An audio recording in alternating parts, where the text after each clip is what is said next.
बोला बाई, का झाला तुमच्या पोराला? अजी डॉक्टर साहेब, हा बकरा 5-5 दिवस अंग नाही धुयेजी. कसा राहते का माय खत निलावानी. याला तुम्ही अंग धुवाची दवाई देवा बरं.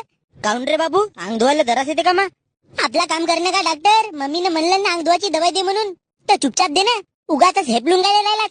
असा बोलतेत का रे बकऱ्या मोठ्या माणसासोबत? असाच बोलतेत. मी हे शिकवलं का रे तुला घुबळा? नाही सांग ना, का शिकवलं मी? एबीसीडी. आंध्रे झाडू त्याच्या गुबीला वर पाडतो. इंजेक्शन टोचू का रे बापू? अजी डॉक्टर साहेब सारी जी. मी काय म्हणतो, थोडसा खर्रा आहे का जी? असेल तर द्या ना 2 खांडी. गण्या, डॉक्टरला चांगला तपासू दे, मग मी तुला बऱ्यापैकी मोठा फुगा घेऊन देतो. तो फुगा याला घेऊन देण्यापेक्षा त्या दिवशी तुमच्या नवऱ्यानं वापरलं नसतं ना, तर जसा तुम्हाला बदमाश पोरगा नसता झाला. एकदम सही बात बोले डॉक्टर साहेब तुम्ही पण माझ्याकडे पावा आणि एक गोष्ट लक्षात ठेवा.